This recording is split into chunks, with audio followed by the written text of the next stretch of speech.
Hello, everybody, and welcome back to the Cheap Seats podcast.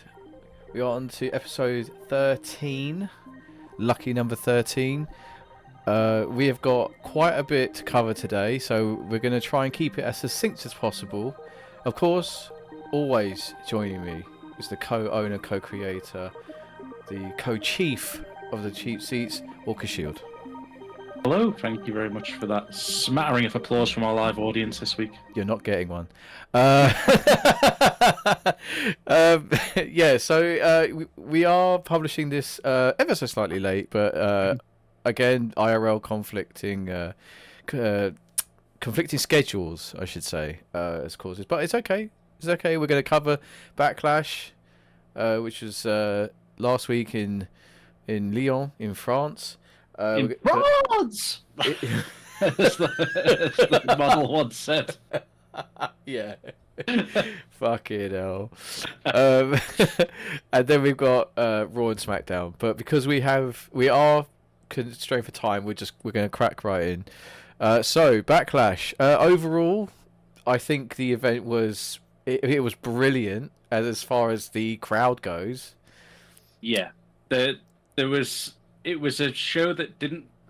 Maybe on paper you sort of knew what was going to happen as our predictions, well as you predicted, because you got every single one correct. But it was made 10 times better by that crowd. That crowd was the best crowd. And that hurts coming from the UK, because we have been known to have some very good crowds, but that French crowd, I think, even put us to shame. Yeah. No, I would absolutely agree. I would absolutely agree. There was just something about it that just was special. They really welcomed the WWE to France. Summed up perfectly by AJ Styles' intro. Yeah. If you watch nothing else from Backlash, watch AJ Styles' intro, because they literally have the hard cam bouncing. That's how much movement they are doing in that arena. Yeah. Yeah, it's special, and he even went on Twitter to address it, to say how he's supposed to be a bad guy, he's supposed to talk to you, but he was like, "You guys were amazing, thank you so much." So, yeah, that's always nice to see. So we in our predictions video we ran down the card. I'll just to save time. I will recap each match, and then we will quickly discuss what we thought. So we had, and I think this is in card order. So we had the Bloodline defeating Randy Orton and Kevin Owens in a street fight. I did, as you alluded to, I got each of these decisions correct. However, what I didn't get, and I think you actually got, was the introduction of another new member of the Bloodline. I was close. You were very close. It wasn't who you said. Fatu. Yeah. It was Camacho. It was Camacho. Yeah, formerly known as Camacho, now known as Tagaloa. Incredible stuff. We are getting Bloodline 2.0. I can't wait for Roman Reigns to come back as a face, because he's going to be a civil war. It's going to be Bloodline civil war is going to happen. Yeah, it's going to be incredible, and I hope they take their time doing it. I'd hate for them to rush into it thinking that people won't be interested. Trust me, the moment you turn around and say that Roman Reigns is coming back, people will be like, "Yes, I am all in on this." So that means to me, just getting off topic real quickly, I think that when Jacob Fatu inevitably debuts, I reckon he could be face, because that would be the Usos, Roman, and Jacob versus Solo, Tama, Tangaloa, and The Rock. I think that's going to be your civil war of the Bloodline. Maybe. We'll see. But yeah, they've been a heel faction for the longest time, so we'll see what happens here. So that's for the future to look out for. So yeah, the match itself, I thought it served its purpose. It was fine. I think we can now well and truly say that the PG era is dead and buried. Oh, absolutely. Some of the moves that they were hitting, the suplex from from Owens on Tamatonga through the chairs Yeah. that was stacked up, like Oh. actually set up properly. So Yeah. So they were sat facing each other, kind of. yeah, Yeah. that was brutal, but it was so good. It was the PG era, I think, is now dead and buried. We don't. Yeah, I don't think we need to worry about that. That's the thing now. We know it's done. I don't it's think we're going to get AEW levels. No. I think we're not going to go that extreme. Like it's going to turn into like ECW with blood and everything. But I do think that there's going to be more swearing. There's going to be more hardcore matches. There's going to be more weapons that get used. Yeah. To the extent that we've seen in France. Creativity, I think, is the key word. They're going to be allowed to be creative with what they do in the matches to make it entertaining, because they've all got their own experiences. They've all got their own styles. They've all got their own ways of doing things. And I think we'll be lucky if we see more freedom for them to express themselves in ways that make a lot of sense. Throughout the match, the storytelling in the match. So it was good. I thought it served its purpose brilliantly. I feel like what we should be doing in these podcasts is grading each of these matches on what we think. Oh, we could, but that's a grade. We could, but that's going to be that's difficult in my opinion. Because for me, this match was going so well, but we have to address the elephant in the room, which was the botched debut. Because they did well. They did well with their camera angles because it didn't look that noticeable from the live feed. But when you get the video footage from the crowd, where he misses his cue or gets stuck on the ring apron or whatever happened, it looks like he gets stuck on the ring apron because the ring apron basically gets ripped off. Yeah. But the referee just sort of slides himself out the ring. Yeah. Like a ghost that's just ripped the referee from that match.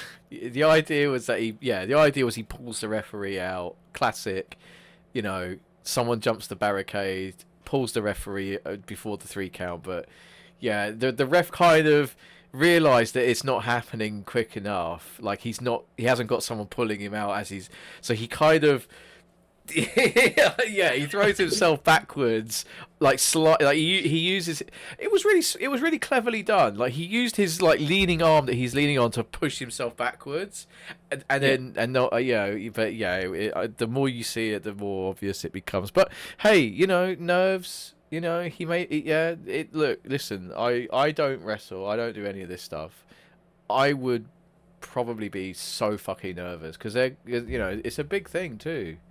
You're debuting your character, and I feel sorry for him. I feel sorry. It was an awkward one to debut as well because they obviously didn't want him running out through the crowd to get a cheer. Yeah. Before it appeared. Yeah. So they had him hiding under the ring, and like I say, I think he did just get caught on the ring apron. Yeah. Because it gets completely ripped off when you look at the other reverse angles. And then, it just tears. And then Hornswoggle just lifts it up. So if you look at it, he rolls out, and then a hand just lifts up the ring apron from inside. Yeah. Right. Yeah. But yeah, it was a fine match. It was okay. Moving on. Bayley defeated Naomi and Tiffany Stratton. Of course. F. It's an F because your Tiffany Stratton didn't win, but she didn't lose. She didn't lose. No, either. Naomi was the one that took the pin. That's great because that keeps Tiffany looking competitive, keeps her looking strong enough to challenge for the title. Absolutely, because she again can go on this line of, well, I didn't get pinned, I didn't lose. I lost as part of the match stipulation, but I was not defeated. And Bayley needs this. She needs this run. Otherwise, again, they're hot potato in the women's championship. They really need to let Bayley hold it for a while, longer than Io did, in my opinion. Before, building a really great story with Tiffany Stratton, and then we'll see what happens from then on. The match was good. I thought it went really well as far as. I think, and this is going to sound biased because, like you say, it's Tiffy time. Yeah. But I think this was arguably match of the night. No, I'll go with you on that. what the women did in this match, from years of what we've seen under Vince's regime, God, where it was like women had short matches, they couldn't do whatever they wanted. These women went for it, and they hit moves that it was fluid. For a triple threat match, it was fluid. Everything they did, I can't recall a single botch in this match. But you see, that's the key right there. That shows you that Tiffany Stratton is already at that level. She's already there. Like, she's that good. Naomi, of course, has always been good. Like, as she's come on in years, like, she's gotten just better and better and better. Now she's at her peak as well. And then you've got Bayley, who is just fucking amazing. I love Bayley so much. Like, I think she's brilliant. She's the workhorse. She's been around. 100%. I'm a big Bayley fan. Heel or face, big Bayley fan. But yeah, fantastic match. Everybody showed what they're capable of, and yeah, they did a superb job. Yeah, I don't know if you've got anything more you want to add to that, or no, you've echoed it. There was just good moves, hard hitting moves from all three members involved in this match. That, like I say, there was no botches. The match went, for me, arguably match of the night for this. Yep, agreed. Moving on, we have Damian Priest defeating Jey Uso for the WWE World title. Again, it would be really shocking to have Damian Priest drop the title a month after he wins it at WrestleMania, regardless of how he won it. He is clearly breaking free of the bloodline. Sorry, the Judgment Day. Sorry, he's clearly breaking free of the Judgment Day. He is refusing help to win his matches. So, for example, he will have JD McDonough and Finn Balor sometimes turn up to assist him, to help him retain his title. He is admonishing them. He is telling them, almost screaming at them, to let him do it his way. He doesn't need help. Those were his words. But it still came down to a distraction finish, regardless of what Damian Priest was telling Finn Balor and JD McDonough. Jey Uso was distracted by either one of them, and Damian Priest retained with a South of Heaven. Was that the South of Heaven from the top turnbuckle? Was I right in seeing that? Because I was kind of watching it, but because I was kind of like sort of watching it, and then I had to keep sort of dealing with something and look at it, and and then see him winning. I was like, okay. So. You say you had to deal with something. We'll address the elephant in the room. If you watch our streams on Twitch, you'll realise that both of us have been very addicted to a game called Farm Sim. And both of us were playing that on a server or a test server, I think it was, for the first time. And then when we finished playing, we both just sort of went, Backlash started at 5. It's like, we missed the first 2 hours. We did. But I did not say to watch it from that point, from the live. I restarted the whole event. Yeah, I went back. Yeah. So, yeah. But either way, Damian Priest is definitely breaking away from Judgment Day here. 100%. It's so obvious that it's almost insulting. Because they could just they I don't know. It feels like Judgment Day is finished. Dominic Mysterio has nothing to do with them at the moment.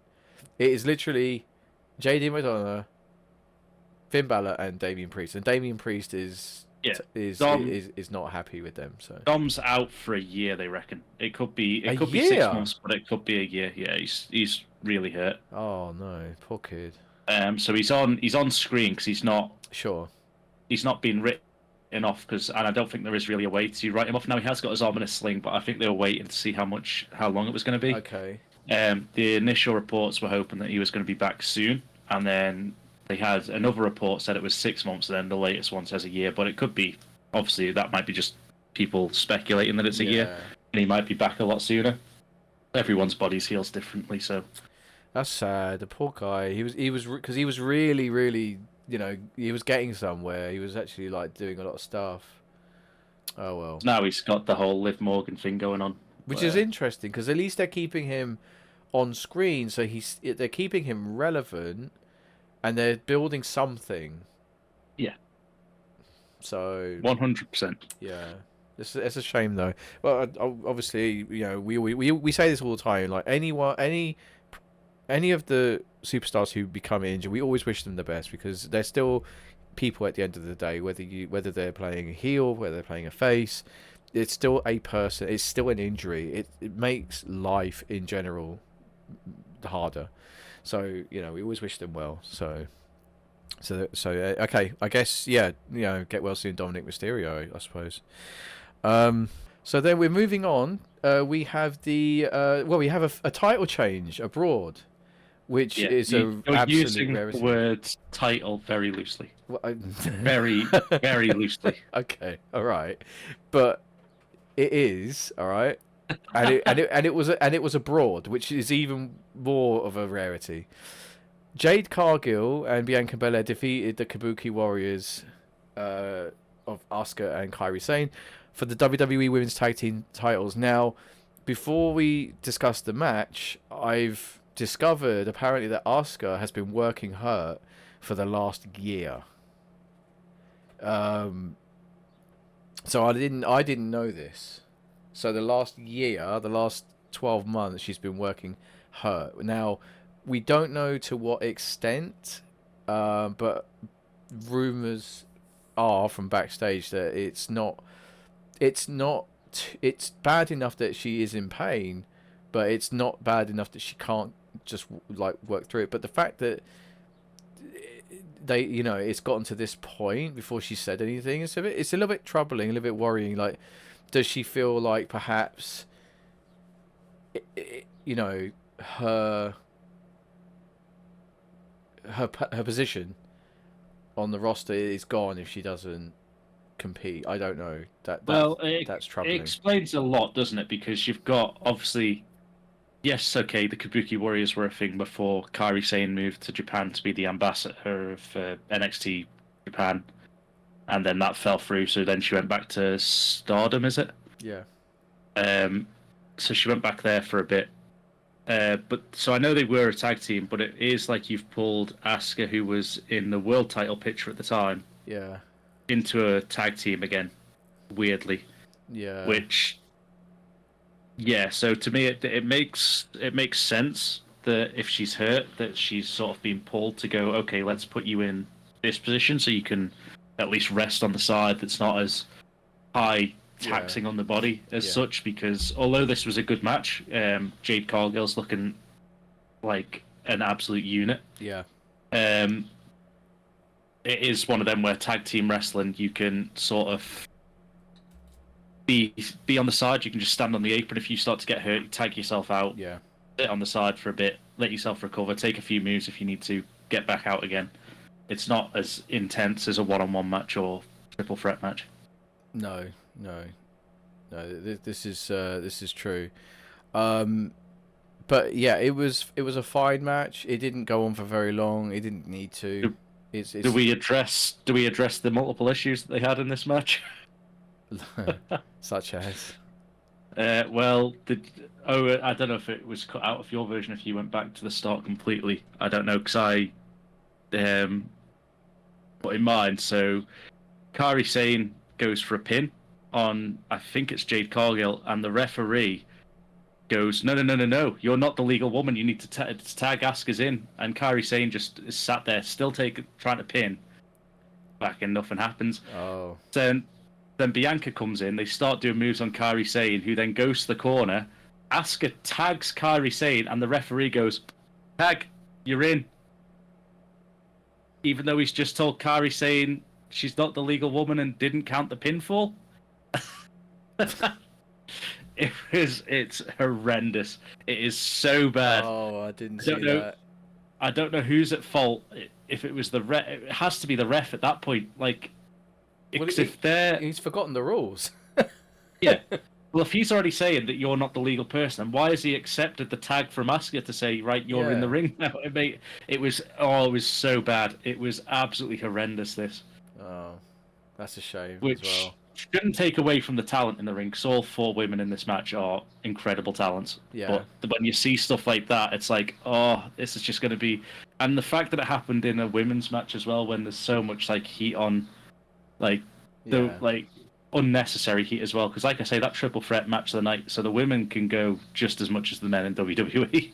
Yeah. It's not like the Vince days of you get 30 seconds to have your match and then that's it. Yeah. This is 4 genuine, like, insane talents that just got screwed over by the ref for whatever reason, and it was such a bad botch in this match.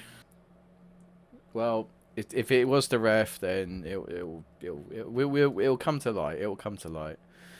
And then finally, the last match of the night.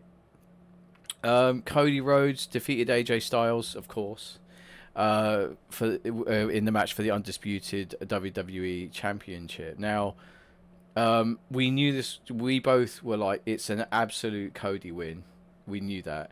He cannot. The same with Damian Priest. He cannot lose the belt a month after he's had a 2-year story build up. My only issue is that this was a very quick, very odd build. That's my only problem with this story, is it was very quick, and it kind of felt like it came a little bit out of nowhere. But but again, like we alluded to at the beginning of the video, AJ Styles got the best reaction from the crowd. So, there is that. But yeah, the match was fine. It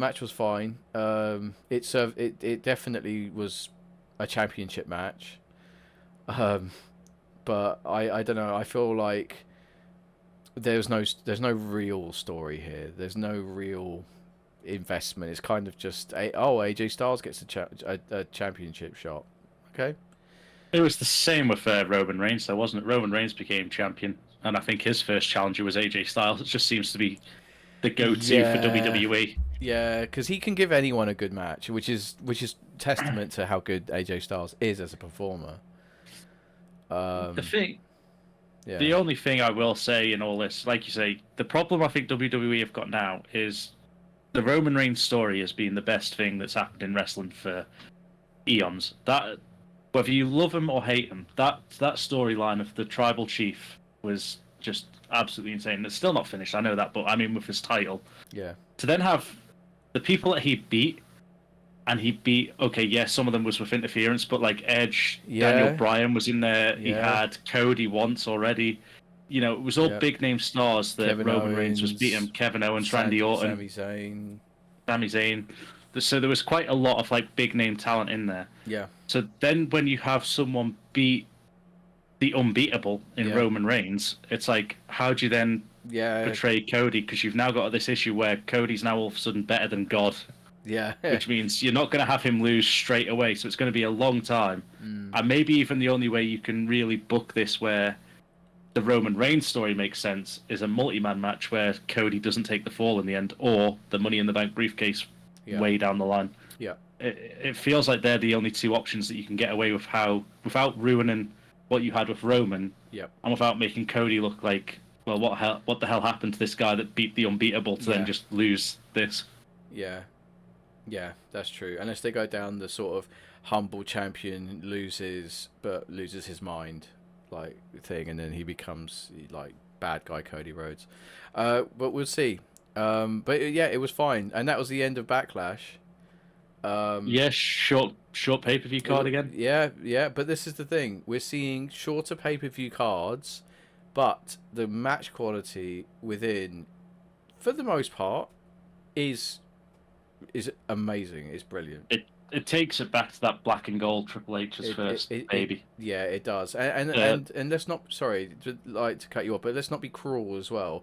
They are 1 month out of WrestleMania, which is always a very, very difficult period of time to get through. Once they're past SummerSlam, things start to take on like their, sort of, they start to make more sense.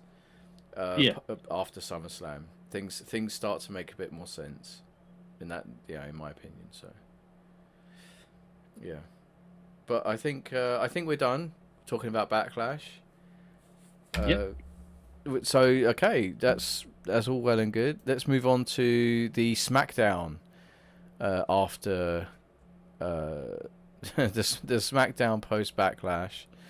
We're doing post Backlash, are we? I thought that this should have been the pre one. Oh, sorry. Is this? Oh, May the 3rd. Is this pre Backlash? Yeah, Backlash was the 5th. Oh, that's yeah. I'm sorry. Okay, so this Or is 4th. yeah. So sorry. So this is the pre Backlash Smackdown. So I've kind of gone about this in a different order, but to be fair, like, you know, it's There's only really two things that we really need to talk about on this match. On this match card anyway. Yeah. Because you obviously had the women's sort of multi-woman tag team match was throwback to old, where they've just gone, you guys are all wrestling at the weekend, here you go, have a match, which made no sense. But the two big ones for me on this night was the A-Town Down Under actually got to defend and retain their belts against the Street Profits. Right. Which was a good match, but again, you want Austin Theory and Grayson Waller to hold these belts for a while now, because they're brand new. You don't want these new tag team belts to be tarnished with. They're going to hot potato the tag belts. Yeah, they can't, yeah. So, and I think the first people that drop it will eventually be, unfortunately, Awesome Truth, but that's just because out of the two teams, like, these two guys who's are the future of the company. Yeah. Like, Theory and Waller, whether you... I mean, you're meant to hate them. If you hate them, they're doing a fantastic job. Yeah. But they are, whether you like it or not, they are the future of the company. They're both young. They're both insanely talented. They are going to be here for years and years. So you want them to hold the belts longer than Awesome Truth. Yeah, 100%. So, having said that, I think we should probably run through the match card quickly. Yeah. It was I don't know, it seemed okay. We had we should point out as well, this was pre-recorded. This was a taped Smackdown because this was taped. Yeah. This talent were all on planes at the time going to France. Yeah. This is true. So we had Bailey, Bianca Belair, Jade Cargill, and Naomi versus Damage Control and Tiffany Stratton. And that definitely tells you that this was a recorded, fun house episode of SmackDown, where anything can happen. It kind of feels like a 2K24 Universe booking, really, when you think about it. But yeah, this to me was one of the things why I say it makes no sense is, as far as I'm aware, Io Sky isn't injured. There's no injury to Io Sky. She's still there. She lost clean at WrestleMania. Yep. So this is literally just what I mean. Like, it's gone, you're all at Backlash, have a match. Because why is Tiffany in instead of Io? Yeah, exactly. Yeah. I don't You understand. literally have a 4-person faction and then have gone, well, we'll use 3 of you. I mean, and then we'll put Tiffany in. And Io Sky's like, you don't want 4 of us? You don't want 4 of us in this 8-woman tag match? Yeah. No. That's not what we do here. I don't know what's going. We don't know. She may be injured. There's been absolutely nothing from Io Sky since Mania, so we don't know what's going on there. But yeah, but we don't know. But hopefully nothing too sinister. And it was just a case of keeping Tiffany Stratton in the people's minds going into Backlash. It was fine, but Bailey, Belair, Cargill, and Naomi won. No surprise there. But yeah, so this was it was fine. I thought it was okay. Yeah. So then we had, because I'm trying to be conscious of our time constraints. So moving on, we had the Authors of Pain versus the New Catch Republic. Now, just to preemptive, like what we before we discuss this particular match, there's been a lot of flitting and toing and froing between superstars belonging to NXT or just showing up on NXT, and also being involved in the Smackdown and Raw picture, right? So AOP, the Authors of Pain, aligned with obviously Karrion Kross and Scarlett. So they've become like a super faction. The problem is that AOP, they were on SmackDown, then all of a sudden they've gone to NXT and they're like, we want a title shot. And you think, well, that's fine. Like I've said this for ages, that they should have the tag division should be like roaming, so they should be able to go between all the brands as challengers, other teams as challengers, right? But the problem here is that it's not. It's kind of disjointed. Like, who is what, where, how, and when? Like, what is going on with the tag division? So you had AOP versus New Catch Republic. Now, at Spring Breakin', which is the NXT, which was one of the NXT PLEs, the AOP were facing the NXT tag champs of Nathan Frazier. I almost said Brendan Fraser. Jesus Christ. Nathan Frazier. Sorry. Nathan Frazier and Axiom, right? So those guys are the NXT Tag Team Champs. And at Spring Breakin', they faced the AOP. The New Catch Republic, who are signed to SmackDown, as well as far as we understand, they came and cost AOP the titles, the NXT titles. Now they go back to SmackDown. Both teams go back to SmackDown. Now they're fighting on SmackDown. So it's all a bit confusing right now. AOP won. They won this match. There was the classic sort of underdog, comeback sort of thing from the New Catch Republic, which is I love. I'm a big fan of the old school, coming from underneath sort of thing, being beaten a lot and then the big rush towards the end. But AOP won. It was all shenanigans. It was Scarlett distracted the ref. Karrion Kross takes out Tyler Bate on the outside, and then Authors of Pain can just flatten Pete Dunne. Yeah. So and the size difference definitely helps as well. Just for the visual sort of, like how massive these guys are.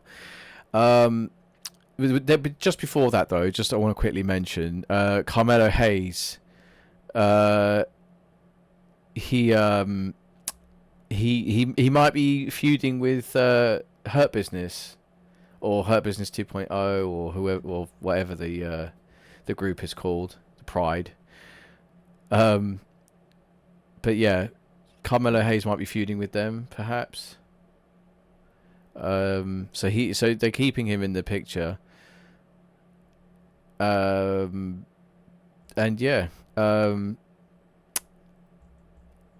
don't know what else to say about it. I'm a bit disappointed because I'd love for New Catch to get some momentum here, but they kind of feel like they're going to be like the headbangers of the division right now. Like they're going to be the ones that job to the stronger teams.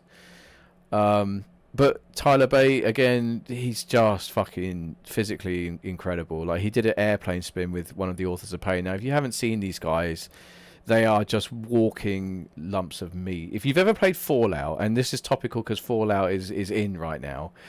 If you've ever played Fallout and you've seen Fallout 3 and onwards, you've seen the super mutants. Akam and Rezar, the Authors of Pain, look like two super mutants from Fallout. That's how big they are. And this Tyler Bate, he's not a very big bloke, and he got one of them up onto his shoulders and was spinning around with him on his shoulders. So, if you want to see a feat of like human strength, that's probably one to go and watch. Yeah. Moving on, we had LA Knight versus Angel Garza for absolutely no reason. Very quick match, squash match. I feel sorry for Angel Garza because he has that sort of like Eddie Guerrero style. What like Latino heat? Like he's got that, that swagger, right? Yeah. He during the pandemic era of WWE, he was called up to fill gaps, and he did very, very well. He did very, very well, and he had that swagger about him, and I was like, yeah, this guy's gonna, and he gets fed to LA Knight. I'm not mad about that. Big LA Knight fan. What I'm mad about is the fact that this meant nothing for either of them. So I don't know where they go from here. They're not running a league system like I do in the universe mode. So getting a win doesn't do anything. Yeah, it was basically a squash match just to lead on to the next part afterwards, which was the LA Knight entering himself in the King of the Ring tournament where he's going to face Santos Escobar. That's go on, sorry. I was going to say that's literally all this match was for. It was just... Does LA Knight need to be King of the Ring? No.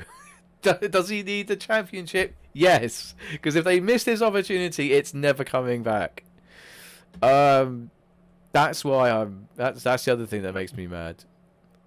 But hey, it's oh god, never mind. It's terrible. And then I think I think this was the last match of the card. I think. The A-Town Down Unders. Yeah, so Street Profits versus A-Town Down Under. Dragon Lee and Carlito keeping their feud alive. For what reason, I have no idea. Other than it's just something for them to do.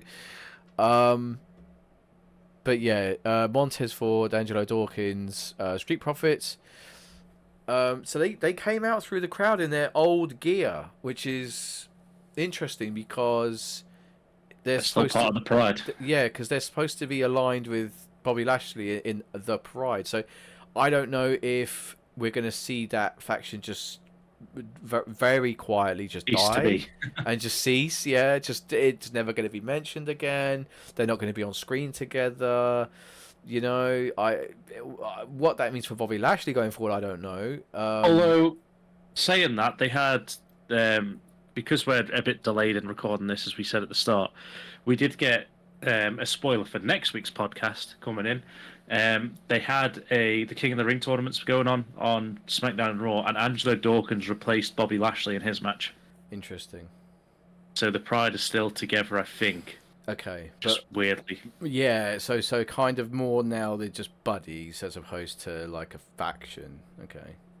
Okay, I didn't know that. All right, that's good to know. But that's next week's podcast, which will be on time, hopefully. We're both on. Well, you're on nights, but I'm on late, so we'll figure it out. We'll figure it out. So yeah. And then there was just one more segment on SmackDown, which ended with Cody Rhodes and AJ Styles having a face-off. Oh well, I didn't say who won the match yet between the other things. Sorry. I mean, I know we don't care, but at least let's do this properly. So A-Town Down Under defeated the Street Profits, and everything was, and the Kingdom rejoiced. But yes, sorry, you were saying that AJ Styles and Cody Rhodes had a classic face-off. Yeah, and we got the slap heard around the world because they've started, and this is something that they've started to do more and more, which is fantastic on WWE Network. They are mentioning other major promotions. They mentioned TNA. I can't remember which show it was, but they were mentioned about the Bullet Club in New Japan. Okay. It was when Tama Tonga. They mentioned his past in Japan and doing all this and built him up to be a star. So they are starting to mention other major brands. I don't know if they actually mentioned New Japan by name or if they just said in Japan he did this. So I'm not 100% sure on that. But they are starting to mention their past and other promotions they have worked for. Right. But going back to why I've mentioned that is because we had a bit of a throwback in this because Cody Rhodes did the Too Sweet Bullet Club because both of these men were former leaders of the Bullet Club. And as Cody went to do the Bullet Club sign or symbol, the too sweet, AJ just slapped Cody, rock style, right across his cheek. Oh, Cody getting slapped a lot, it seems. Yeah. Something seems like there's a bit of a trend forming here. Which obviously was the closing shot, basically, for SmackDown. But it's something that I'd like to see happen. I mentioned it. I can't remember if it was in the predictions or last week's podcast. I want to see a reformation of the original Bullet Club, or like members of the Bullet Club. Yeah. I know they can't call it the Bullet Club, but like you've got AJ, you've got Shinsuke, you've got Cody doesn't need it, but Finn Balor if Judgment Day finally implodes. Mm-hmm. You got Prince Balor that could come back. Yes, Prince Devitt. Yeah. So you've got members in WWE that have all been part of the Bullet Club, and they could easily bring that back as like a big faction. But yeah, it is good that we're starting to see like callbacks to previous promotions and their past. It's not just like you've only ever worked for WWE. Yeah, I think that's a really good thing that they're doing. I think it's important that they acknowledge other promotions, because I've always felt like, in a way, WWE has always been the snobby kid that doesn't want to play with the others, you know? Yeah. Whereas everyone, all the others, they get along, and the only person who's missing out is WWE. That's the way I've viewed it in the past. It feels like now that Triple H is completely in charge, as far as most things go, we could see more like inter-promotion things going forward. Like, it's not going to happen for a while. I think there's a few things that need to be smoothed out first. A lot of water has to pass under the bridge, but I think we're going to see more, if they're happy to discuss previous promotions in promotional material for superstars, I think it wouldn't hurt at some point to have a crossover event. Yeah. Even if it's all just exhibition stuff, Yeah, and that's the thing, because like the fans that are like, I mention this all the time, I'm like a stuck record. I sit in a weird grey area, which I like both AEW and WWE. Yeah. But like diehard WWE fans that go, AEW's terrible, this, that, and the other, blah, blah, blah. But then they cheer Cody Rhodes. Without AEW, this Cody Rhodes doesn't exist. No. like Cody went off to the Indies and became the American Nightmare in AEW. Like, if WWE still had him, the last time he was in WWE was Stardust. Yeah. That's yeah. It's true. He was, and this was all Vince booking. This was all because he's fucking weird.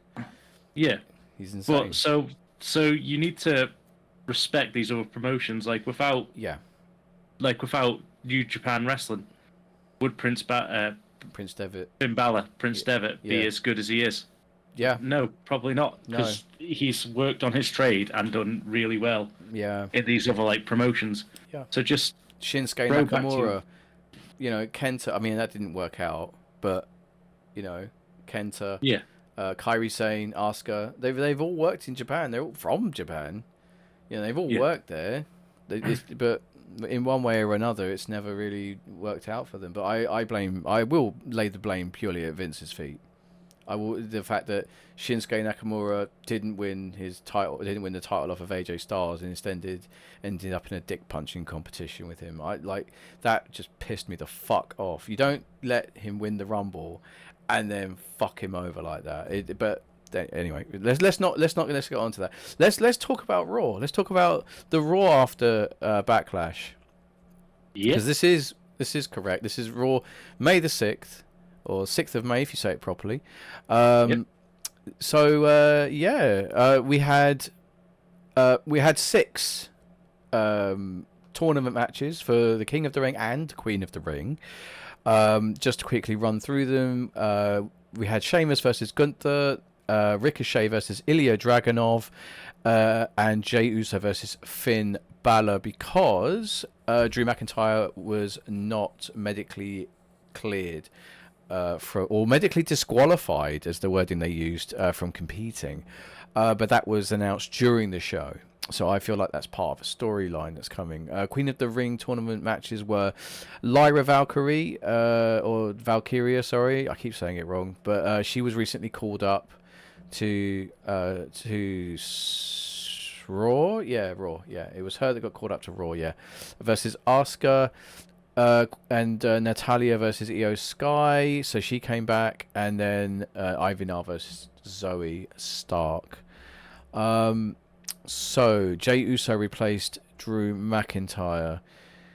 So these are all for King of the Ring. Now, arguably, King of the Ring has been a pointless exercise for years. But and again, if you look at some of the past King of the Ring winners, you could easily say that it's one of the prestigious WWE titles out there. Owen Hart, Steve Austin, Triple H himself, Booker T, who absolutely knew it was a load of shit and turned it into one of the greatest versions of his character ever in King Booker. And Chantel. I think to me that has been the best King of the Ring. Chantel, sorry, wrong. Because it's a time when I first got really into wrestling as much, because obviously I was a kid through most of that, so that's the first proper one I remember, and I think he was probably still to this day the best that I remember doing it, because he did just run with it. He had he was just so good. Booker T as the King of the Ring.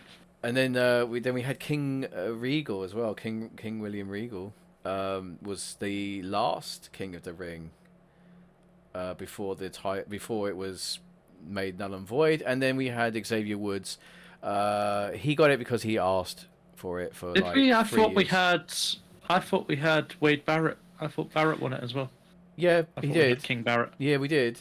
But again, that was in the time where it meant nothing. It meant nothing pretty much afterwards, really, either.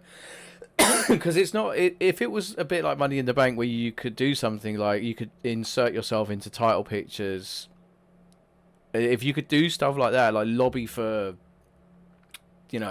vote, for things because you were King of the Ring, it would make so much more sense. It would be like a miniature Royal Rumble victory where you could choose to be in a title match, or something like that. I don't know. I'd like it if it was for I know obviously it's all predetermined anyway, so this never really happened. But I'd like King of the Ring to be like what it used to be with what was the match they did? I think it was Bragging Rights or Survivor Series at one point. Okay. Where the winners got to run the show for the next few weeks. Right. And Chris Jericho ran it, and that's where you got the Rawest Jericho and all that. So if King of the Ring and Queen of the Ring got to respectively book the show for even if it was for a month up to the next pay-per-view, they were the ones that were in charge of the matches rather than the GMs, it would add something to the King of the Ring, because then if you got a heel, if you had a heel king, you would get these really top shithousery moments of random matches getting chucked in, they could book themselves as the challenger for the title. They won. Yeah, there was a classic match, and I can't remember what it was, and I'm probably going to get crucified for not knowing, but I remember there was a match happening, and so somebody won via somebody won via DQ, and then whoever was in charge, and it probably was Vince McMahon. He comes out, he goes, "Oh no, restart the match. It's now a no DQ match." So then it was submissions, and he was like, "Oh no, it's no submissions match. Submissions don't count." And then they kept adding, and that was shithousery. That's the kind of thing you were just reminding me of when you said it about the King of the Ring could do that sort of thing. But I don't know. Let's move on to the actual King of the Ring. So Jey Uso versus Finn Balor was the round one match. Jey Uso wins, advances to the second round of the King of the Ring tournament. I don't know if Jey Uso needs to be King of the Ring. I don't think he does. He needs to win something. He needs to be main event King Jey Uso. Well, Yeah, He's not doing anything else with that title, is he? So no, he needs to do something in the main event. yeah, it's got yeah. I think it's more of a. It's not even. It's not actually like an undertitle. It's kind of just a name. It's like a new version of his character, as opposed to actually Although being. I don't think he wins this because I think No, absolutely not. if CM Punk is still out, Yeah. Drew McIntyre is going to cost Jay at some point. Oh, Because 100%. Jay took Drew's spot. But So if we Drew comes we back, don't know he's just why. gonna So yeah. yeah. But we have it to. just says after replacing an injured Drew McIntyre. Yeah. Yeah. Against Finn. But if the way Drew McIntyre is at the minute, being the best version of Drew McIntyre, I could see him being like, "You cost me," and then just in either if it's the final or maybe the semi-final, because you don't want to like tarnish the final. He can just claymore Jay and just take him out and say, "You didn't deserve to be here," sort of thing. Yeah. And it builds to another feud while CM Punk's still recovering. Yeah. Yeah. Just before that match took place, Damian Priest was cutting a promo in the ring. He apologized for shouting at his Judgment Day colleagues. But I didn't get a feeling that he meant it. It was kind of like that sort of, go and tell your brother you're sorry for suplexing him off the balcony. I'm sorry. You know, like that kind of, it kind of felt like that. So yeah. Spoiler alert, this is why Ryu no longer has a brother. The balcony was 5 stories up. We don't talk about it. But yeah. That's interesting as well, because it kind of like he's starting to like believe his own hype, which could be part of his build. If I could do a small bit of fantasy booking, because I know we're on like time constraints here, what I'd love to happen at this point in time is this sort of boils over a little bit more, because we know that Rhea's going to be gone for a bit. Dom's obviously not there, so the Judgment Day's crumbling, but not probably how WWE wanted it to go. So I think eventually Damian Priest will get annoyed and kick out Balor, and not kick him out, but like basically fractures the Judgment Day's gone, because it's basically Balor and JD at that point. Yep.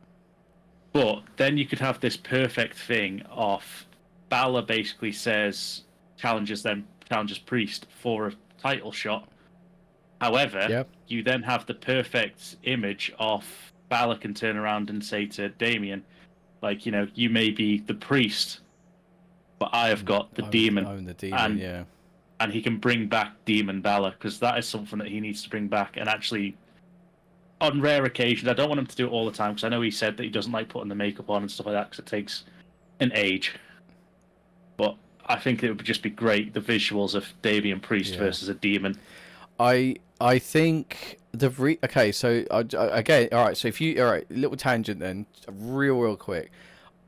The reason why the character of Prince Devitt coming out as a demon, being Demon Finn Balor, the reason why it worked in Japan is because it's almost like a real life anime where characters have these supernatural things, like Kota Ibushi has he has a character, or an internal character called Murder Ibushi, where all of a sudden he just looks like he's gone off script, and he just starts no selling. He starts actually looking like he's proper, like hurting his opponent, like for real. And then all of a sudden, like loads of refs run around, like they're trying to break it up, like and he's like fighting them as well. And he's like, so the fact is characters like the Demon work in Japan, where it's treated like a soap opera, like an anime, like where they have these supernatural powers. Because when you have the American pro wrestling, it's slightly different, because like with Cody, it's an underdog story, so he wins by perseverance. When you've got people like the Fiend Bray Wyatt, and then just regular Bray Wyatt ate a lot of losses, but when he was the Fiend, he was unstoppable. He was like this monster, this like supernatural being. And people I enjoyed it because they allowed themselves to be like, this is, this isn't a person, this is an actual creature, this is like a dark entity. And the same goes for Prince Balor. You've got me saying it now. Prince Devitt, Demon Finn Balor. But where it comes from for me is, if he chooses to unleash that demon side of him, he can't lose.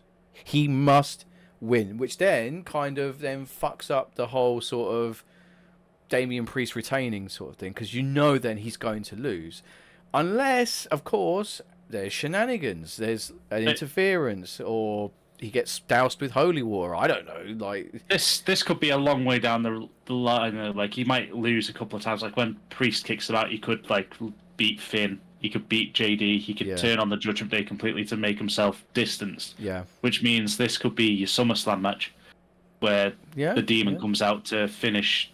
I know everyone's saying, oh, it should be Drew or it should be whatever to get his belt back in, like Clash of the Castle or whatever, in front of his home crowd. But it could also just be, because there's so many people on WWE roster, and we've said this now, that the roster is the most stacked that's been in a long time. Yeah. And unfortunately, a few of them are on the wind down to end their career. I think, like, Finn Balor's getting older, AJ Styles is getting older. I'd like to see both of them have another title run. Shinsuke is getting older. We'd like to see him with one. There's a load of people that have just not, that are coming to their, like, the end of their sort of contract. And Balor has just signed a brand new contract with WWE, taking him through for a while. That's wonderful news. That's really, really great news. But so they must have something planned for him. So that's why I'd like to see it be him, be the one that eventually turns on Priest, or the other way around, and bring back the Demon. Yeah, and I would be 100% down for it. But they need to do it in such a way that makes sense. They need to do it in such a way that if he uses the Demon, it amplifies his abilities. Like, I know it sounds like a fucking video game, but it's professional wrestling. The people they're portraying are not actually them. So they can be different versions of those characters, but it just feels like for the longest time WWE has been grounded in some element of reality, except for The Undertaker. That was like a one-off. The Demon, the Fiend is a one-off, and anyway, we're getting a bit off of the thing here, but it's true. It does. I would love to see Demon Finn Balor again. If it just once, if not frequently, just once, that would be great. So then CM Punk cut a promo. Just another shit housing on Drew McIntyre. Not much storyline.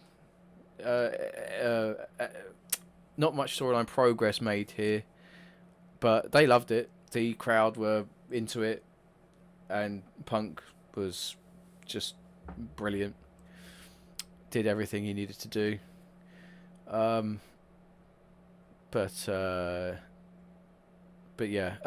Anyway, I don't think we need to hang on that for too long. CM Punk did a great promo. You can check it out on YouTube. It's there somewhere.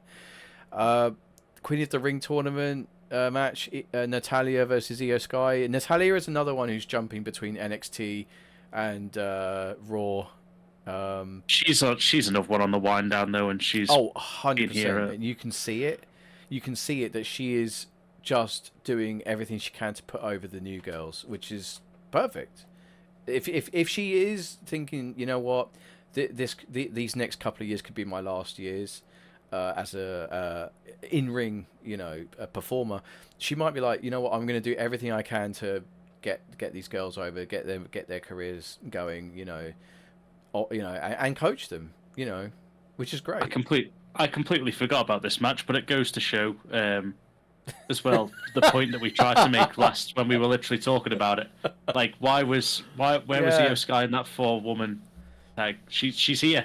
She's not injured. I completely forgot that this match happened. Where the hell was she on SmackDown? Don't know. I don't know. And she's been nowhere to be seen otherwise. But she was here. Yeah.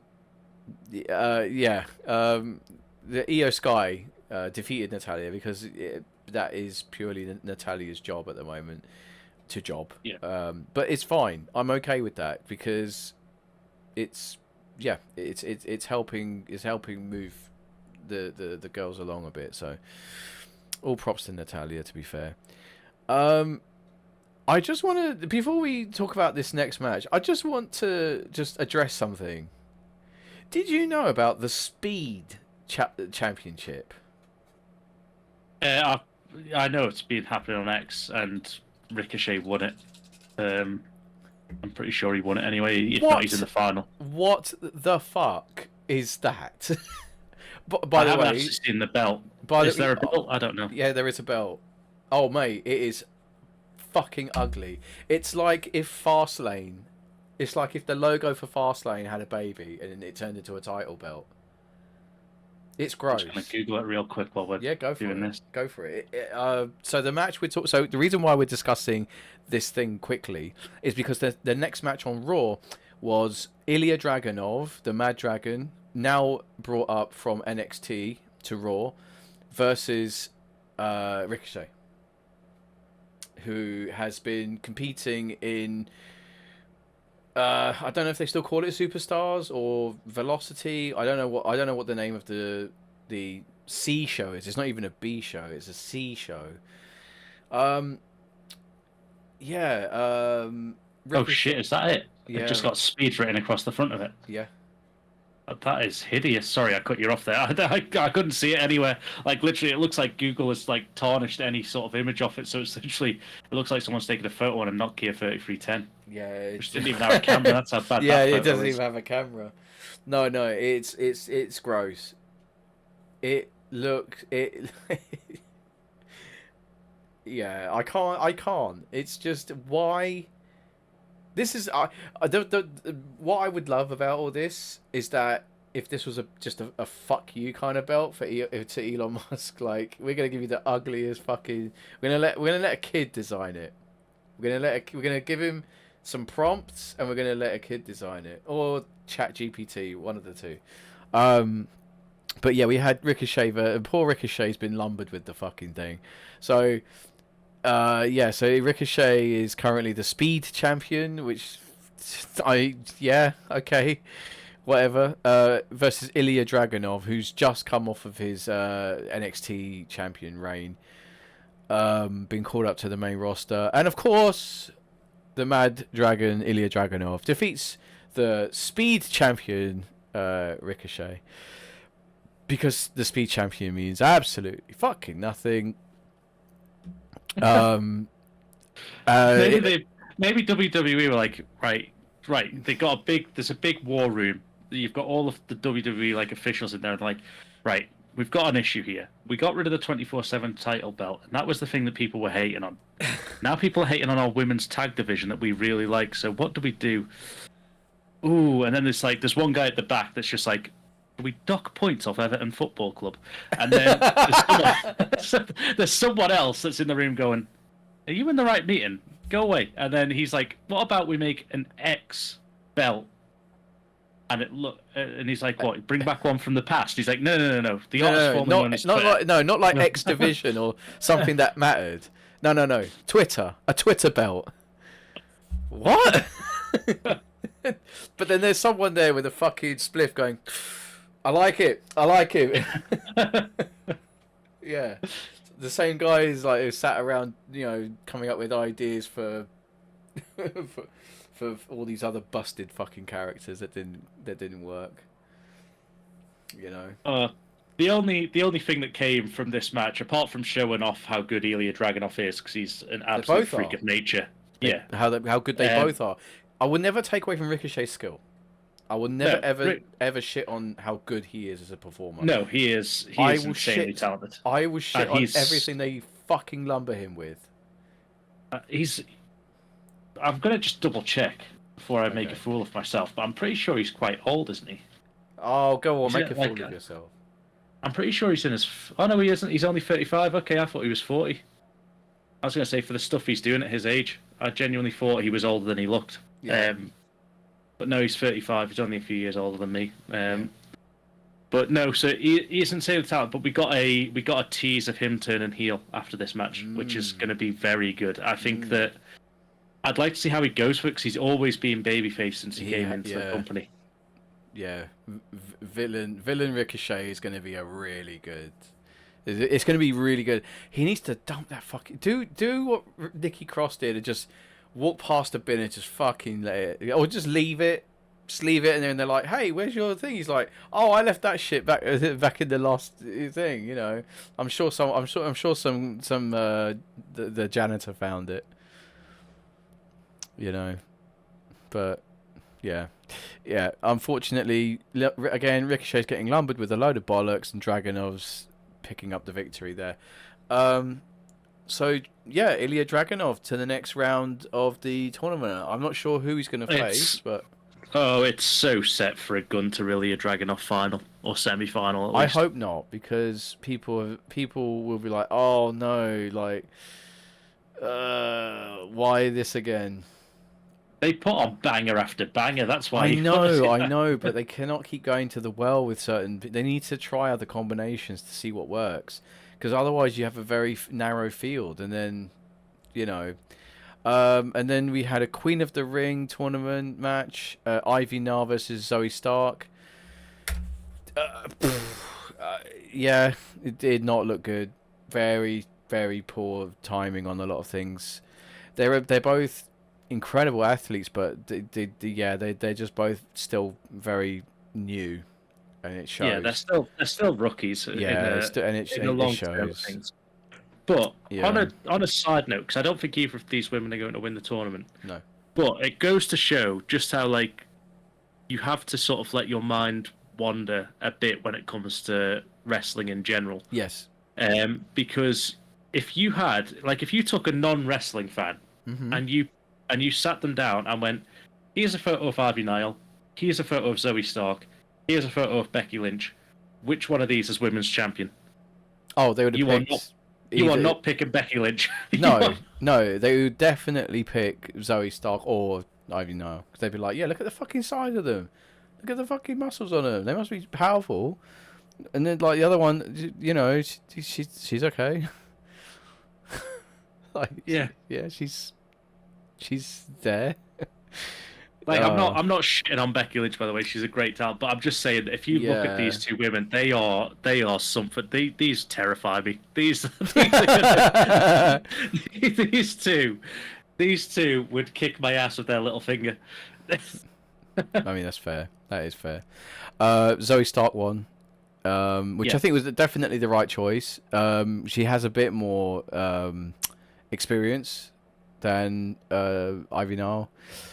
Hopefully, she'll get a match with someone who has a little bit more experience than her, than Zoe Stark, and then they'll be able to have a slightly better match. This thing I'm reading, it says the effort was there, but chemistry was not. So I think that goes to say everything. Then we had the Alpha Academy making another appearance. Chad Gable versus Bronson Reed. I don't think this was just a grudge match. This wasn't for King of the Ring tournament. This was for nothing except for vengeance, I suppose. Since Chad Gable interfered in Bronson Reed's title match. And for some reason, Sami Zayn decided to show up and get involved again. And he attacked Chad Gable. So I'm going to just throw this out there now. I think we're going to see Chad Gable dethrone Sami Zayn. 100%. It's the only way to go. It's the only way to go. I think the next pay-per-view, and I think they're going to... WWE, I think, have realised what they've done in putting the belt on Sami Zayn when the fans wanted Chad. Oh, yeah. They've bankrupted the belt. They've absolutely emotionally bankrupted the belt. Now that they've got... Chad's still Like, the fans still want Chad, even though he's heel, which shows just like what they want. But I think that WWE have put so much into Sammy that they are going to protect Sammy as much as they can. And I think it maybe not the next PLE, or maybe it will be. I think we'll get a triple threat match between all three of these. I think it'll be Sammy, Bronson, and Chad. And I could see Sammy dropping the belt by not taking the pin, unfortunately, because I love Bronson Reed as well. So same. I don't want to see him take the pin either. But he's come on leaps and bounds. Like, he has gotten in the space of like a years from when we saw them to Mania. Like, he's gotten so much better. Like, you know, yeah. There was a note. It obviously ended in a DQ because Sami Zayn is a douche canoe. I never hated Sami Zayn this much. I will go on record and say I never disliked Sami Zayn this much. And then he beat Gunther, who I should be happy about because Gunther's the bad guy. But I wanted Chad Gable. I didn't want Sami Zayn to win this. I don't know what it was. I don't know. Maybe I was. I don't know. I preferred him being tag champion with KO, but. You know, whatever, it is what it is. If they think that Gable and Zayn, like, I don't know. Yeah, I agree with you. I think it's not time for Bronson Reed just yet, but it's good they're keeping him in the picture. But Chad Gable is going to beat Sami Zayn one way or another. But they didn't have to go this way. We could have had face Alpha Academy beat Gunther at WrestleMania. We could have easily have had that. I don't know why the fuck they went with Sami Zayn. They love the underdog thing, and that's Sami Zayn's gimmick all over, is the underdog, and it's boring. It's been boring for a while, and it's not interested. Becky Lynch had a promo. Yeah. Liv Morgan came down to talk to her. It was meant to be about them pair having a title match down the line. Yeah. They're interrupted by Damage Control, who do the Shield best, which is this again infuriates the hell out of me. You've got a faction with 4 people. Why the hell did they only cover 3 sides of the goddamn ring? because no one wants to be with their back to the hard cam. That's why. One of them was. That's the problem. They surrounded 3 sides of the ring. Are you for real? Oh my god. Yeah, no, they Even surrounded the 3 Shield sides. never did that. So they surrounded 3 sides of the ring, and then so Liv and Becky stand back to back like they're going to fend off Damage Control, and then as they all do the Shield thing of getting up on the apron, Liv just barrel rolls out the ring. She's going, nah, it's not my problem. Problem, and walks out the ring. That might be why. That might be why they left one of the sides open. It's why they did it, but it just makes no sense. If you're a heel team, surround, and you've got 4 members, and it's a 4-sided ring. Just surround them. Just surround the goddamn ring. Yeah, I know. But we have to always look at it with an element of like, okay, they needed a side open so that Liv could roll out without, knocking into someone. Yeah. So we then get Lyra Valkyria. I can never say her name. I want to say Lyra Valkyrie, and it's not. I know it's not that, but it should be. Because that sounds so much better. Sorry. Lyra Valkyria. Lyra Valkyria, which whatever. But she came down to make the save, and they fought off Damage Control, and then that led into the next match, which we'll get onto. But which was Lyra Valkyria versus Dakota Kai for the Queen of the Ring tournament. Yeah, and Valkyria defeated Dakota Kai to advance. Showing well. Yeah, they needed this though. She's just been called up from NXT. Oh, they absolutely. Needed to get her over to the main brand sort of audience. Yeah, absolutely. They need to make her look worth a shit. And they don't have to try hard. She's insanely talented. No, like in the ring, brilliant. Yeah. The fact is like, imagine if they call them up, give them this, I think, and then they don't at least get through to the 3rd round, I would say.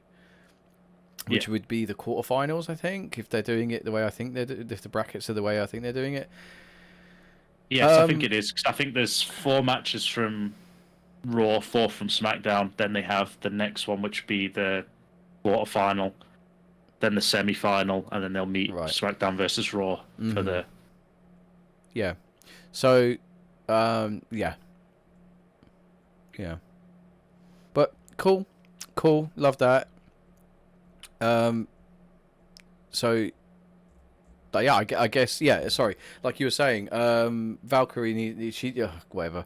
She needs. Yeah, even you're saying it sounds better. Just yeah, it does. She needs to definitely progress here, and she will. The name of her finisher, I mean, it looks great, but the name of it's fantastic as well. The Nightwing, it looks. Yeah. It fits the character. It's a great finisher. Yeah. And again, from people that don't watch NXT, it was a good showing from her. Yeah. NXT was where she's done a lot of her work at the moment. And take nothing from Dakota Kai, because that's what Dakota Kai can do. She can make someone look like they are just the best that the company has ever had. Yeah. Dakota Kai's selling is fantastic. Yep. And a good performance is only achieved by both people being on form. So, well done to both of them. And then we got a callback to a very old, well, at this point it's an old rivalry in Sheamus and Gunther. These two can go. I could watch these guys wrestle every week and not get bored. They are just two big men, big meaty men, the ever living shit out of each other. Yeah. And it's Sheamus. Sheamus has a gift that you cannot be taught. You cannot teach what Sheamus has, and that is being a pasty fucking ginger. And I come from a pasty ginger. Gunter gives him, shows up instantly on his pale white skin. It looks so bad. Oh, fuck's sake. Oh, God. He gives him one fucking slap and it's just... It just comes red. The welts just show up so quick because of his complexion from that. Dear. It looks so good.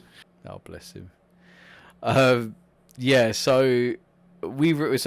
is an old rivalry that's been reignited. Sheamus has come back as the Celtic Warrior. Classic music, classic Sheamus. He would be a DLC purchase if he was a video game character. He had a big hitting match against Gunther. They just pummeled the shit out of each other, and they were red raw by the time they finished. But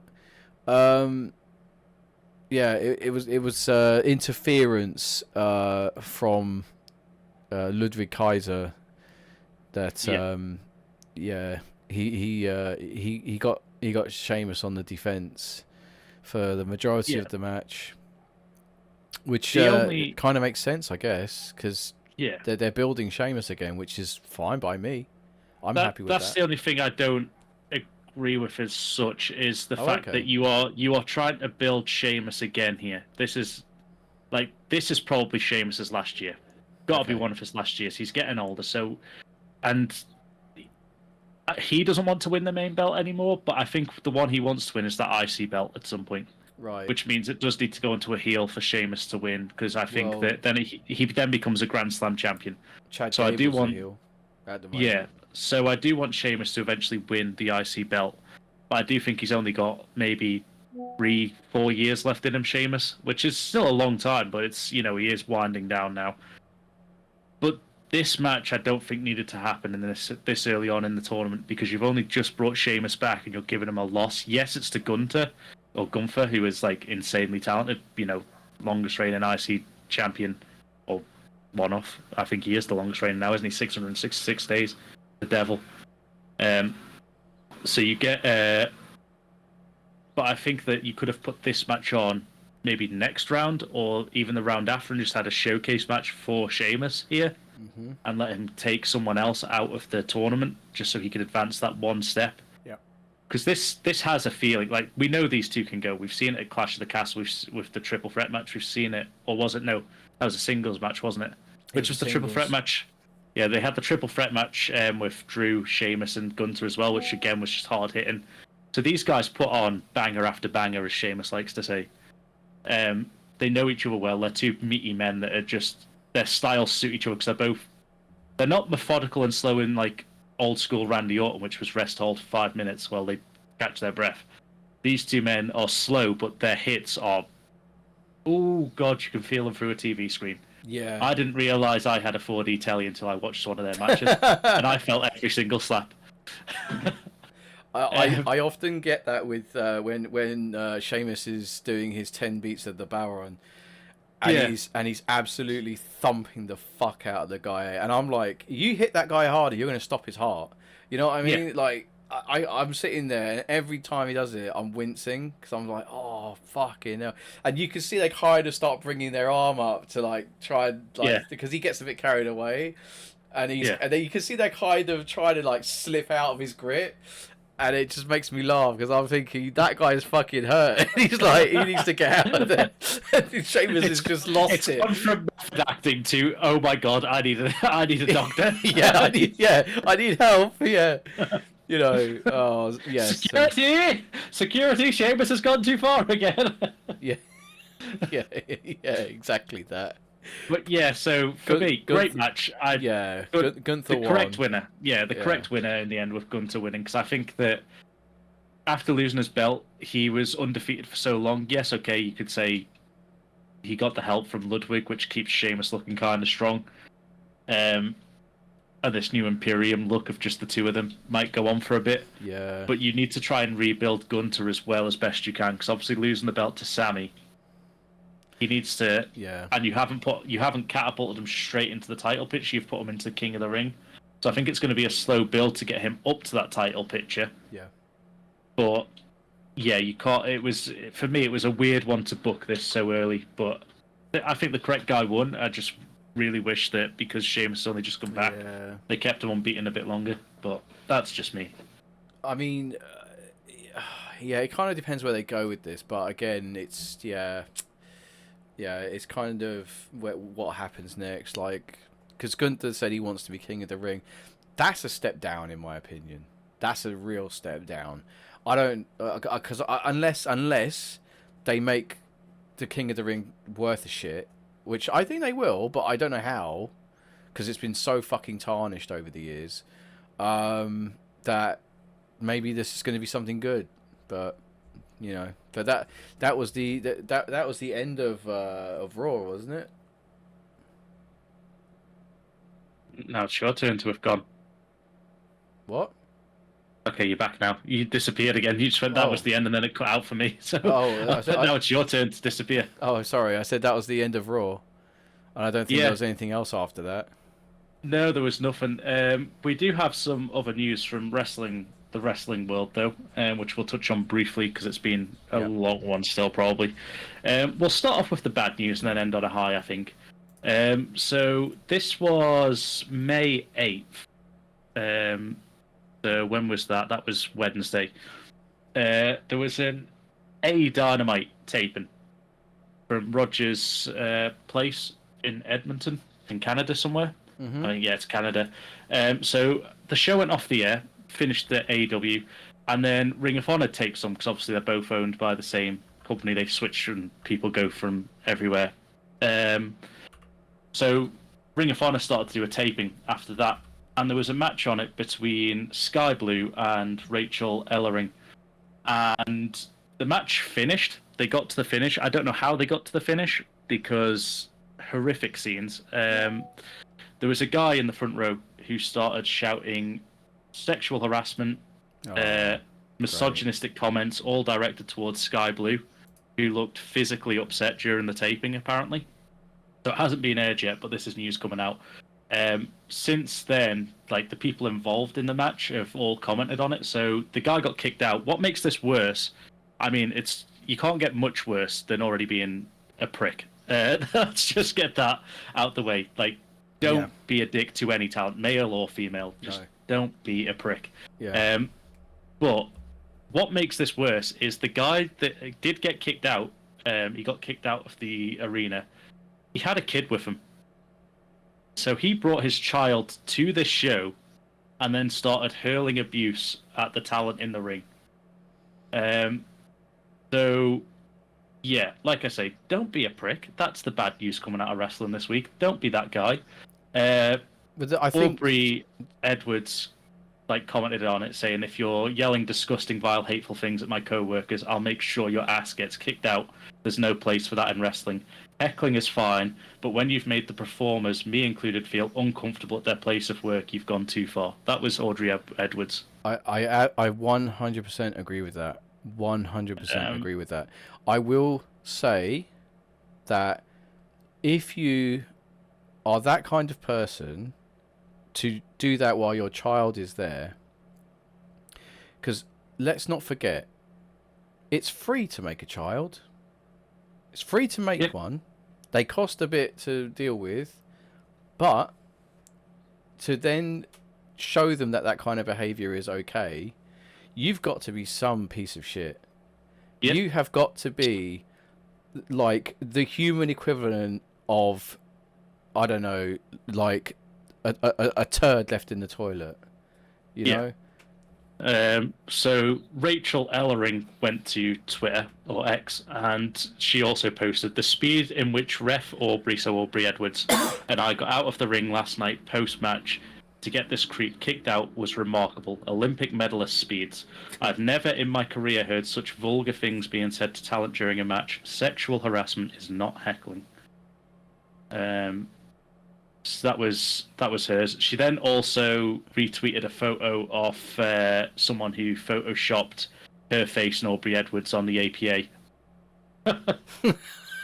just to add to that. Oh, that was so good. You hit their music. Oh, fucking hell. Yeah, no respect to them. Sky Blue did post something, but I can't find it here, so I won't go off looking for it because it'll take too long. But she did also post, so go check that out from Sky Blue. Okay. But what you have to remember is, like I said at the start of this, it's not okay to do this to anyone. It's not okay to do this to in any shape of life. Don't do it. Don't be a prick. It's not okay.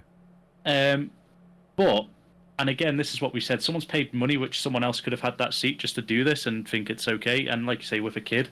But the other thing on top of that is Sky Blue is a 24-year-old kid. Like, to me, 24 is still a kid. She is still young. I know she's... And this is a weird way to say this because of what the subject is. So I know she's technically off age, but still not okay. She's an adult. That's not me saying it's okay. She's an adult. She's an adult by numbers. Yes, but she is still a kid, 24, and to have to suffer through someone abusing her like that for an entire match, because all of these comments afterwards are after the match they got them kicked out. I'm more. I will say. I just want to cut in and say I'm more shocked that the people around them did nothing. That really, they would rather not say anything than confront the person. Like, I know that wouldn't happen over here. Because I was at an NXT taping for the UK thing. I've told you this story, but I was at an NXT taping for the UK tournament thing, the UK Championship tournament, and one of the girls, girl wrestlers, I can't remember her name. It was so long ago. She did a dive to the outside from the top rope, got injured. They called the match off. Everyone went to the back. She was helped to the back by 2 referees. She'd hurt her leg pretty bad. There was a sort of quiet where there was no one in the ring. The majority of the fans were applauding, and then it would die down again. And then some fucking random dickhead a few rows down from me shouted, "Is she dead?" and thought it was funny. And the whole fucking crowd turned on him. And they were pointing at him. And he was with his girlfriend or wife or whoever. She looked like she wanted the ground to just fucking open up and just swallow her. Right? She was sunk right down in her seat, pulled her shirt up over her face. And he sat there trying to be like, oh, yeah, this doesn't bother me. But everyone would turn on him. dickhead, dickhead, dickhead, like that, and people were just shouting like, "Shut the fuck up!" Like they were giving him some fucking shit. People were like, they were chanting, "Kick him out, kick him out, kick him out," and no one really, because I suppose because no one at ringside who was involved in the production heard it.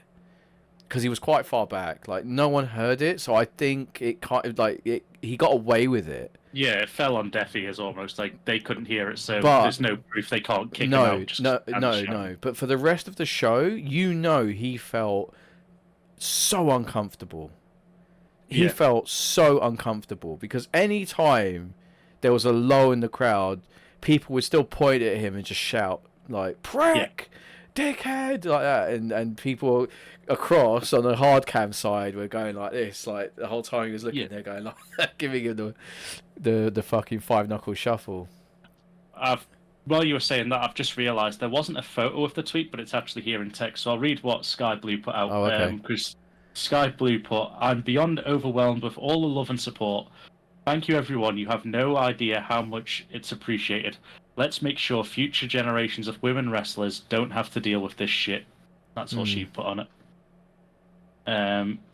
So yeah, but like I say, so that was the terrible news from the wrestling world this week. So yeah, if you go to a wrestling show near you, don't be that guy. Don't be a prick. But yeah, we'll get to the good news now to end off on, and there's some funny stories in here which we'll cover briefly because we've both seen it. But as of today, it's its second week in the charts. It peaked at number 6. I believe, and Joe Hendry was number 6 in the UK charts. So a wrestler actually got to number 6 in the official charts for their theme. Right. He peaked there, so that was his UK in the charts this week over here. No. That's brilliant, though. For half the week, or over half the week, sorry, he was number 1 on iTunes. Yeah. He beat Taylor Swift to number 1 on iTunes. Sometimes that's all it takes. He's great though. He's good. Yeah, and that's the other thing. We'll leave it on that, so it's not the depressing news. There was a clip from TNA or Impact. I think it's Impact, isn't it? Sorry, that he's on, which I sent you the link off, and he's doing an apology to the artist formerly known as Top Dollar, and he does 3 songs in the ring, and each one just gets better and better. Yeah. And if you haven't seen it, it's about 9 minutes. Just go check out that video. It's him doing an apology to. I think they're called Top Class or something like that. I can't remember what they're actually called now, but it's class with the dollar signs because obviously it's Top Dollar. Something. Yeah. But the songs he does, the lyrics he did. I want to see him in WWE at least once. I don't think he'd get away with some of the stuff he does. There's no way he would. No way. He's so good. Yeah. He deserves to be on a big promotion, and I'm not saying that the promotion he's on isn't big, because obviously you've got Matt Cardona and stuff like that. But when you've got, if you want a term the only one I can really think of is like baseball. They always say the MLB is the big leagues. It's the show. You've made it to the show, and I think that's what WWE is. Oh yeah, because it's been there for so long. That is the show. That is the big leagues in terms of wrestling. I think he does better not being on it. But hey, what do I know? I'm not in that industry. I don't know how they feel about it. But yeah, when we get The Rock singing and doing stuff, it's sort of like, okay, yeah, The Rock can do it, but it's not as good. Whereas he is just so talented on the guitar. He is. Yeah. It's annoying because he's a musician. He's a good singer. He's funny. He's a handsome motherfucker, and he's jacked. So unless he's got a tiny penis, then I don't know where his fault is. is that his only like? It's his flaw. He has to have a flaw somewhere. Okay, all right. Fair enough. So okay. Well, that was that's been us for this week. Again, apologies for being late with this podcast. But we have had scheduling issues, no farm related issues there. what can we say? It's a great game. So we've had 12. This is the 13th episode of the podcast. If anyone here does listen or watches via YouTube, if you've got any suggestions to do with wrestling, obviously, let us know. You can either if you're listening via Spotify, you can let us know by writing a comment in the section below the podcast. You should be able to access it from there. If you're watching on YouTube, you know where the comments are by now. You should do. If you're on YouTube, you should know it's a big section that says comments. But yeah, aside from that, that's Backlash covered. So we got that out of the way. Well done, France. You gave yourself something to be proud of. We've done Raw, SmackDown. Then and then we have next week's podcast. There has been a ever so slight delay to the Universe mode. We have not done our most recent shows, but then there is the unboxing videos that have gone up as well, so check those out. They were a lot of fun to make. Once up, I'm uploading part 2 tomorrow now probably, so it'll go live next week. I'll try to spread them out as much as I can. That's fine. They are good, guys. If you are listening, go check those out as well. They were recorded in person, so a lot of banter, a lot of fun there. And we will be back next week, hopefully on time. If not, we will make an announcement on Twitter, but you can follow us at TCSIOM. And with that, I have nothing more to add. So it's as always, it's goodbye from me, and it's goodbye from me. Have a great week, everybody. We'll see you next time.